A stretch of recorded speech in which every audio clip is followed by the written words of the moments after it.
Hey y'all, my name is Brandon Prescott. I have a bachelor's degree in liberal studies and I'm currently pursuing my MBA in finance at FIU.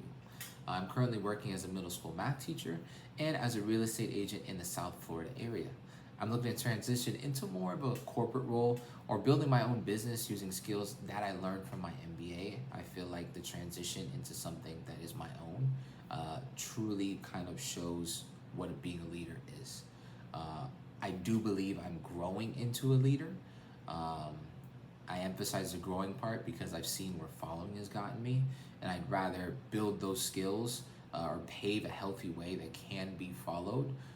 So, kind of showing the people around me how to be not only healed, healthy, and just be able to see them for who they are based off of where I have been. Person I believe who is a true representation of leader is Barack Obama.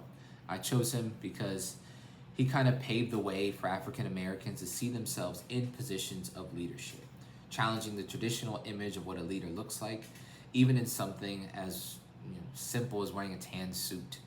I know that that's outside of the norm, especially for a president. And he kind of said, "Hey, listen, I'm the leader. I'm gonna wear this tan suit."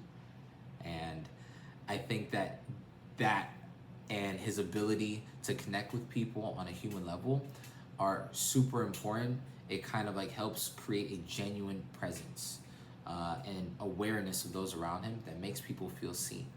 And often that's rare in leadership because a lot of people who are under certain leaders feel like, hey, I'm not seen means I'm not represented, meaning it doesn't matter what I say, which again is not the most important thing about being a leader. The key to his leadership, though, was I think that same awareness, his ability to read what is truly happening around him and respond with clarity and purpose. I think that awareness is what allowed him to help guide the country back from this economic collapse that was about to happen and just push the country in a positive direction.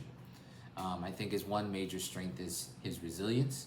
He faced relentless opposition against policymakers and politicians and those in higher power, I guess, who just wanted to see him fail.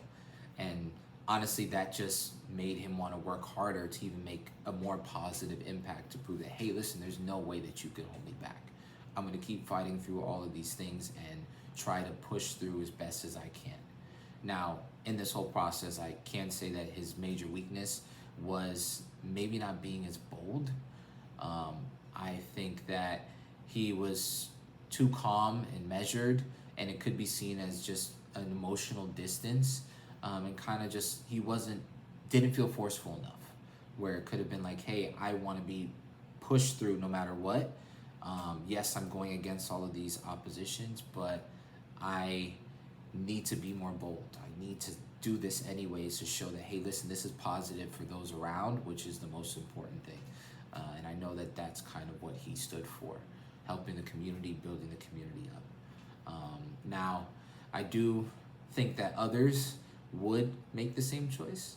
Some would, particularly those who value that quiet strength, that dignity under pressure, and the power of representation, how it feels to be seen, how it feels to see people for who they are and try to meet them where they're at. Still being strong, but reserved enough to listen to what's going on.